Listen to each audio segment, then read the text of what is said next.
안녕하세요, 여러분. 물된 동산 TV 에스텔입니다. 오늘은 곧 다가올 환난과 핍박 어떻게 대비해야 할까? 이런 제목을 가지고 여러분과 말씀을 나누기 원합니다. 하나님께서 여러 해 전부터 여러 선지자들을 통하여 한국교회의 징계를 예고하시며 회개를 촉구하시지만 교만하고 목이 곧은 지도자들과 성도들은 귀담아 들으려 하지 않지요. 이 좋은 세상에서 적당히 누리며 편하게 신앙생활하면 되지. 왜 그렇게 야단 법석을 떠느냐고 오히려 깨어있는 성도들을 책망합니다. 이제 주님께서 어떻게 하실까요? 그 답은 성경에 이미 나와 있습니다. 주님께서는 세상이 어떻게 되어가는 줄도 모르고 잠자고 있는 교회와 성도들을 깨우기 위해 환난과 핍박의 속도와 수위를 높이실 것입니다. 그리고 이를 통하여 몸된 교회를 정결하게 키질하실 것입니다. 이때 말씀과 성령 안에서 깨어있지 못한 성도들은 환난과 핍박에서 보호받지 못할 것입니다. 그러나 우리가 두려워할 필요는 없습니다. 두려움은 사탄으로부터 오는 것이니 두려움이 오면 즉시 물리치고 오직 주만 보아야 할 것입니다. 주를 향한 사랑과 믿음은 우리에게서 모든 두려움을 내어 쫓습니다. 우리는 잠시 패한 것 같으나 믿음으로 영원한 승리자이며 또 죽은 것 같으나 영원을 사는 자들입니다. 그리스도께서 우리와 함께 하시니 우리가 무엇을 두려워하리요? 오직 그의 뜻을 거스를까 두려울 뿐입니다. 앞으로 주의 백성들의 배교와 불순종으로 말미암아 땅 아래의 사탄의 권능이 더욱 강하게 풀어질 것입니다. 이는 마치 기근을 피하여 애굽으로 갔던 이스라엘 자손들의 경우와 같습니다. 이스라엘 자손들은 요셉의 보호 아래 애굽에서 편안하고 안전하게 살았습니다. 그런데 그 애굽의 풍요로움 속에서 하나님을 잊어버리죠. 그리고 언약 백성이라는 자신의 정체성도 상실해버리고 세상 것을 추구하며 살았습니다. 우리 한국 교회의 형편이 바로 이와 같죠. 그런데 때가 되자 하나님께서 아브라함과의 약속을 기억하시고 그들을 통하여 한 나라를 세우고자 계획하셨던 그 일을 시작하십니다. 하나님께서는 먼저 세상 속에 깊이 잠들어 버린 이스라엘 자손들을 깨우기 위해 애굽에 요셉을 알지 못하는 새로운 왕조, 새로운 바로를 일으키십니다. 요셉을 모르는 바로 왕은 그의 나라 안에서 히브리인들의 수가 점점 불어나자 위협을 느끼게 됩니다.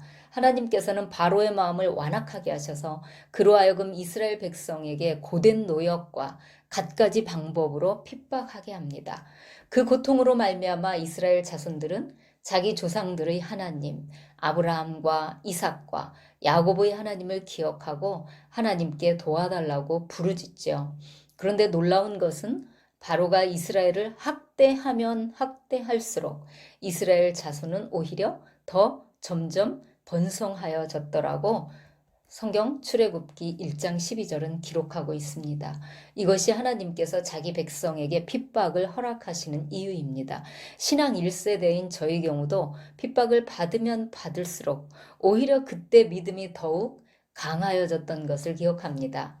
그렇습니다. 앞으로 한국의 바로는 그리스도인들을 두려워하여 갖가지 방법으로 억압하며 핍박하려 할 것입니다.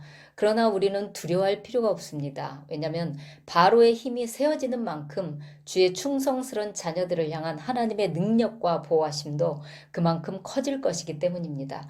그러므로 그때 준비된 자들은 보호받을 것입니다. 그렇다면 우리는 무엇을 어떻게 대비해야 할까요? 이 점에 대해 여러분과 함께 생각해 보기를 원합니다. 이와 관련한 예언적인 꿈 하나 소개하겠습니다. 3년 전, 만 3년 전이네요. 딸아이 결혼식을 위해 잠시 고국에 나왔을 때입니다. 당시 우리나라는 박근혜 대통령을 탄핵하고 대통령 선거를 앞두고 있었습니다. 그때 저는 선교에만 집중했지 국내 정치는 잘 몰랐습니다. 마지막 때에 있을 환란과 핍박을 어떻게 대비해야 할까 이런 부분에 대해 고심하고 있던 때였습니다. 그런데 너무도 인상 깊었던 꿈이라서 지금도 정확하게 그 꿈을 기억합니다. 그런데 왠지 그 꿈이 우리나라에서 곧 되어질 일들과 관련이 있는 것 같아서 여러분과 그것을 나누고자 합니다. 꿈속에서 저는 7명 정도 되는 어느 소그룹 모임을 인도하고 있었습니다.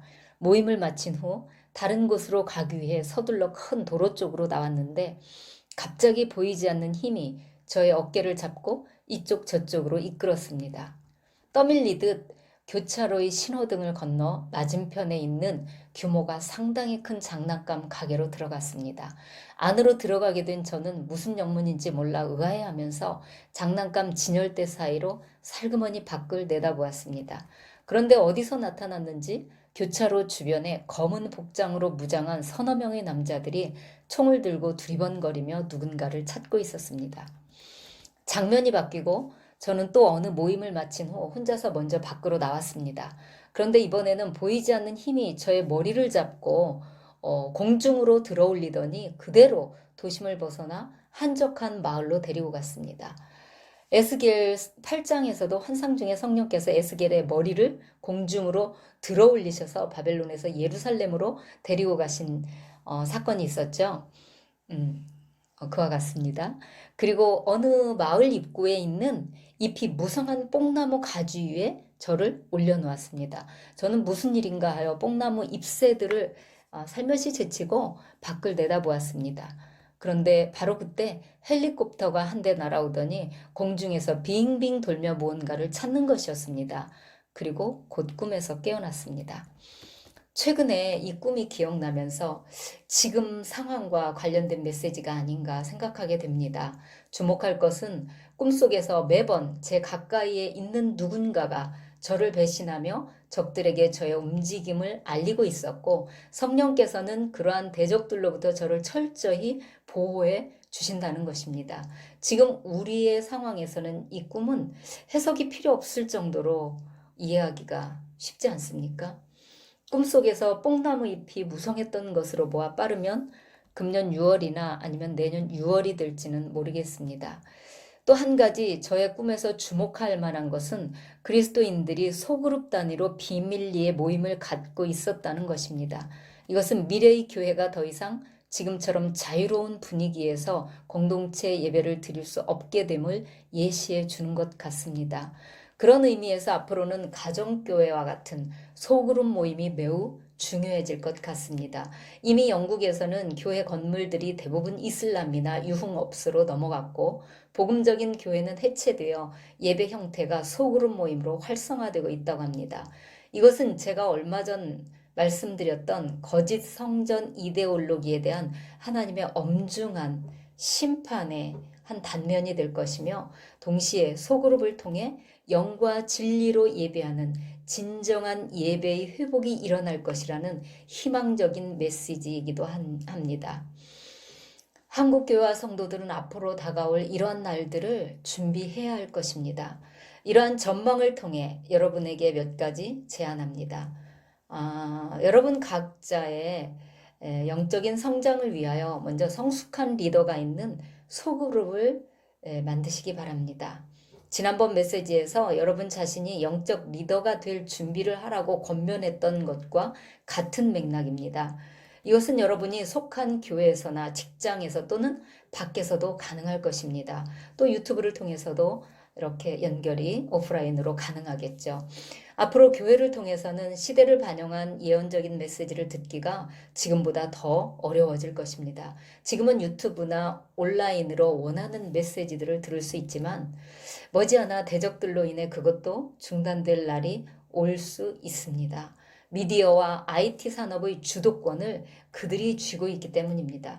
그러므로 오프라인 소그룹을 형성하여 오직 말씀과 성령 중심의 신령한 교회를 세우라고 권면합니다. 저는 여러분의 교회가 WCC나 NCCK에 속한 교단 소속이라 해서 무턱대고 나오라고 말하고 싶지는 않습니다. 개교회 목사님들의 성향이 어떠냐에 따라서 또 교회가 다를 수 있기 때문입니다. 하나님께서 거기서 나오라고 하지 않는 한 여러분이 섬기고 있는 교회는 여러분의 사역지가 또한 될 수 있을 것이기 때문입니다. 여러분은 흑암에서 빛을 발할 것이기에 성도들 중에서도 길을 찾는 이들은 여러분에게 나올 것입니다. 그러나 어둠을 이길 힘이 없는 분들은 주님께 기도하며 복음적인 교회를 찾으시기 바랍니다. 또 하나는 온 힘을 다해 가정예배 세우기를 힘쓰십시오.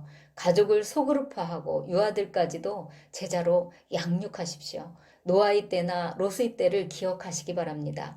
그 패역했던 시대에 하나님께 인정받은 의인은 노아 한 사람뿐이었습니다. 노아의 자녀들도 그 세대의 풍속에서 온전히 자유롭지 못했던 것입니다. 그런데도 노아의 믿음이 반듯했기 때문에 그 아들들이 아버지께 순종했던 것 같습니다. 롯의 자녀들도 그렇습니다. 여러분은 어떻습니까? 귀가 따갑도록 설명해 주어도 세상이 주는 안락함과 즐거움에 빠져 시대를 분별하지 못하는 우리의 남편이나 또는 아내, 그리고 자녀들을 일깨우기가 얼마나 어려운지 실감하지 않습니까? 그럴지라도 주님이 우리와 함께 하심으로 낙심하지 말고 주께 강청하는 기도를 올리시기 바랍니다. 비록 지금은 이들이 여러분의 말을 잘 듣지 않을지라도 환난과 핍박으로 인해 저들의 안락한 삶이 흔들리기 시작하면 그때는 여러분의 말에 귀를 기울이게 될 것이기 때문입니다. 우리가 최선을 다해 가족을 위해 기도하며 권면한다면 자비와 긍휼의 주께서 노아의 가족이나 롯의 가족들처럼 우리의 자녀들을 다가올 환난에서 건져 주실 것입니다. 이와 관련한 예언적인 꿈 하나를 더 소개합니다. 약 2년 전 저의 딸에게 주신 것입니다. 꿈속에서 딸아이는 아빠 엄마와 함께 사람들의 왕래가 많은 어느 큰 길가에 서서 흑인 몇 사람과 이야기를 나누고 있었답니다. 그런데 갑자기 길 저쪽에서 큰 쓰나미가 도시를 덮치며 밀려오는 모습이 보였고 그것을 본 사람들은 아우성치며 위쪽으로 도망치고 있었답니다. 그런데 그때 저희 가족도 함께 막 달려가다가 어느 언덕에 이르렀는데 엄마인 제가 한 사람이 겨우 들어갈 만한 굴 속으로 쏙 들어가더랍니다. 그러자 아이 아빠가 우리도 엄마를 따라 가자라고 말하면서 들어가셨고 딸도 머뭇거리다가 굴 속으로 따라 들어갔답니다. 밖에서 볼 때는 안으로 들어가면 갑갑해서 못 견딜 것 같았는데 그런데 막상 들어가 보니 안에는 매우 넓고 아름다운 정원이 펼쳐져 있어서 너무나 놀랐답니다. 거기에는 바깥 세상과는 완전히 달리 사람들이 너무나 평화롭게 지내더라고 했습니다. 당시 저는 니카라과에서 고국에 돌아간 후로 종교적인 신앙생활에 젖어버린 딸아이가 몹시 염려되었습니다. 전화할 때마다 마지막 때가 가까우니 정신 차리고 깨어 주님께 집중해야 한다고 말해도 아이는 귀담아 듣지 않았기 때문에 주님께 도와달라고 기도할 뿐이었습니다. 그런데 주님께서 꿈을 통하여 친히 딸아이를 깨우신 것입니다. 또한 주님께서는 딸아이의 꿈을 통해서 세상에 환란이 임할 때를 대비하여 노아의 방주처럼 우리를 위한 특별한 피난처가 예비되어 있음을 알게 하셨다고 생각합니다. 두 가지 꿈을 종합해 볼 때 환란이든 핍박이든 주 안에 있는 자들은 주님께서 특별한 방식으로 보호해 주실 것이라는 약속을 주신 것이라 믿습니다. 행여 그리 아니하실지라도 감사할 것은 주님께서는 우리에게 스테반처럼 또한 그것을 감당할 믿음을 주실 것이기 때문입니다. 히브리서 기자는 이렇게 말씀합니다. 믿음이 없이는 하나님을 기쁘시게 하지 못하나니 하나님께 나아가는 자는 반드시 그가 계신 것과 또한 그가 자기를 찾는 자들에게 상 주시는 이심을 믿어야 할지니라. 약속에 근거한 믿음은 분명한 보상을 받습니다. 그러므로 앞으로 어떤 환난이나 핍박이 우리 앞에 온다고 할지라도 두려워하지 말고 주를 향한 사랑과 성령의 능력 안에서 근신함으로 준비되는 저와 여러분 되시길 축복합니다. 주님은 우리 한국 교회뿐 아니라 세계의 교회를 정결하게 하기 위하여 철저히 키질하실 것입니다. 마지막 가룟 유다까지 다 키질하려면 앞으로 얼마큼의 연단을 더 받아야 할지 알 수 없는 일입니다. 그러므로 지금은 우리 자신의 생각과 뜻을 내려놓고 오직 선하신 주님을 묵상하며 잠잠히 그분을 신뢰하고 바라볼 때입니다. 미디어나 유튜브를 보는 시간을 자제하고 각자 주님과 깊은 교제로 들어가 주님의 뜻을 알기를 힘쓰는 저와 여러분이 되기를 축복합니다. 감사합니다. 샬롬.